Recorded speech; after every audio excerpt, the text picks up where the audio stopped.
Terima kasih kakak-kakak semuanya, kawan-kawan. Saya ucapkan telah bergabung di kelas kita kembali di ekonomi mikro dan makro. Sebelumnya saya mohon maaf ya, 2 minggu ini saya tidak bisa ketemu dengan teman-teman. Dikarenakan ada beberapa kegiatan, saya mohon maaf atas ketidaknyamanan ini dan memang membuat rekan-rekan kurang nyaman belajar dengan saya. Semoga ini dimaafkan dan semoga rekan-rekan selalu dalam keadaan sehat walafiat.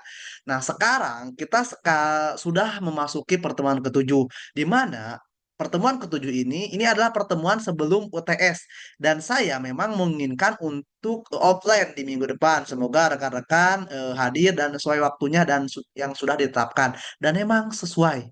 Tidak ada misalkan keraguan ataupun ketidaknyamanan. Nah, sebelum nanti kita bertemu dengan offline, di sini ada beberapa materi, ada beberapa edukasi yang perlu kita pahami. Nah, terkait dengan kebijakan moneter dan kebijakan fiskal. Di dalam ekonomi mikro dan makro, tujuan akhirnya adalah membuat sebuah kebijakan fiskal dan kebijakan moneter. Nah, kebijakan fiskal ini biasanya berhubungan dengan teori-teori yang mengatasnamakan pembangunan. Tetapi kebijakan moneter ini biasanya berhubungan dengan teori-teori yang mengatasnamakan kebijakan di sektor keuangan. Nah, kita akan melihat cakrawala atau kacamata kita fokus di dalam kebijakan fiskal dan kebijakan moneter di era Pak Prabowo. Kenapa? Yang saya sudah tugaskan ke teman-teman semuanya bahwa silahkan ikuti perkembangan pemerintahan sekarang. Untuk apa? Supaya teman-teman dan rekan-rekan semuanya paham apa sih yang akan dilakukan oleh pemerintah. Nah, kita contoh satu, kebijakan fiskal yang akan dilakukan oleh timnya Pak Prabowo yaitu pemanfaatan APBN secara efisien.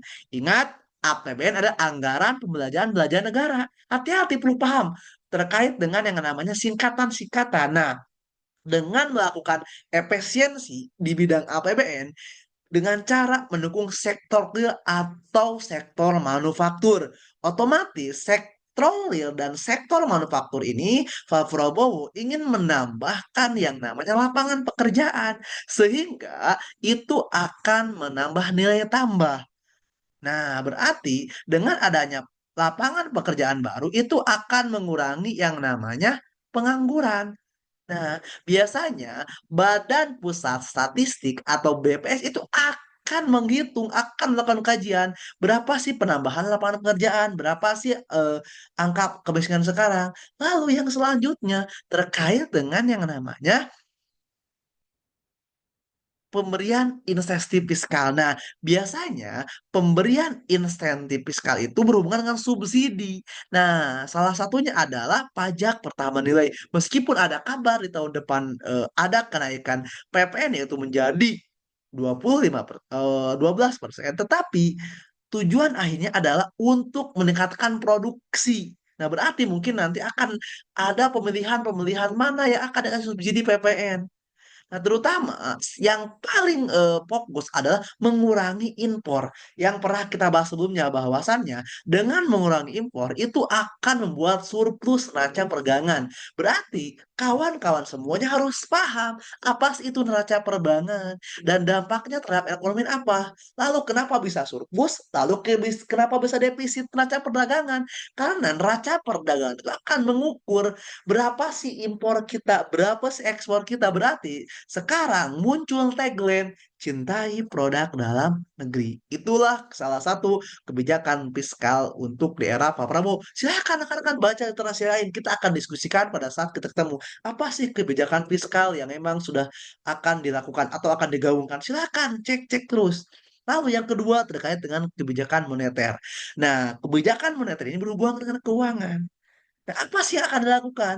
Yang akan dilakukan adalah berhubungan dengan bank sentral. Harus diingat oleh kawan-kawan semuanya, bank sentral negara kita adalah Bank Indonesia. Berarti sekarang Bank Indonesia mempunyai tujuan ingin menjaga stabilitas nilai tukar. Apa nilai tukar? Yaitu nilai tukar rupiah per antara rupiah dengan mata uang lain. Itulah itu karena di sini Bank Indonesia ingin menggunakan itu. Bagaimana caranya? Dijaga supaya supaya nilai tukar rupiah tidak terlalu melemah, apalagi selalu menguat. Itu yang menjadi poin penting. Yang kedua adalah mengelola kebijakan suku bunga.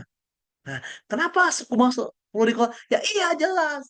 Kenapa setiap kita melakukan pinjaman itu akan lihat suku bunga sekarang berapa. Nah, yang menentukan adalah Bank Indonesia. Berarti itu perlu rekan-rekan pahami. Jangan sampai kelewat gitu.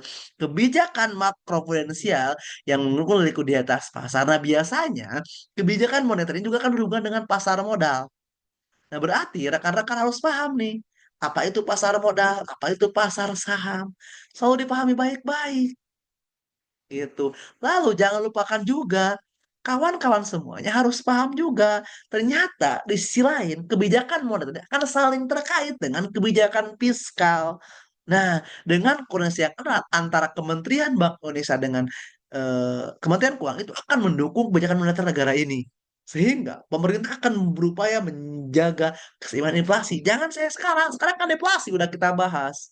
Nah, lalu akan menjaga juga stabilitas keuangan, terutama target adalah menjaga atau meningkatkan pertumbuhan ekonomi. Nah, selain itu, di era Pak Prabowo itu target pertumbuhan ekonomi sangat luar biasa. Nah, sebesar 8%. Nah, berarti bagaimana caranya pemerintah bisa mencapai pertumbuhan 8%? Ini pertumbuhan ekonomi tinggal dicari cara-caranya, apa indikatornya. Silakan rekan-rekan cari, kita akan diskusikan. Oh, ternyata dengan menambah misalkan pendapatan perpajakan. Oh, misalkan dengan mengurangi angka kemiskinan. Terus dikontrol, terus dicek. Apa yang bisa dilakukan untuk mencapai pertumbuhan ekonomi sebanyak 8%. Nah, jangan lupa juga biasanya yang sudah kita dengarkan akan fokus ke dalam masalah deindustrialisasi. Nah, sekarang kan banyak otomotif semua, misalkan tekstil, tidak semua. Kita gaungkan, kita ajak kolaborasi supaya apa? Meningkatkan produktivitas. Itu berarti kurangilah deindustrialisasi gitu. Langkah-langkah ini semoga bisa dapat memberikan dampak yang signifikan terhadap pertumbuhan ekonomi. Dan jangan lupa juga, tidak hanya itu, perekonomian di negara kita itu sangat dipengaruhi oleh dinamika geopolitik. Nah, berarti kita lihat perkembangan dunia luar. Contoh perperangan Israel, kalau misalkan terkait dengan Piala Dunia itu akan berpengaruh. Sehingga ini akan menjadi tantangan bagi negara kita. Di sisi lain, selain dari tantangan lokal, tapi juga tantangan global. Itu yang bisa saya sampaikan. Yang pendek ini semoga bisa bermanfaat. Nanti juga akan saya kasihkan video yang lainnya. Tetapi rekan-rekan silahkan pelajari terkait dengan bagaimana caranya bisa mencapai pertumbuhan ekonomi 8%. Silahkan pelajari. Itu dari saya. Terima kasih. Assalamualaikum warahmatullahi wabarakatuh.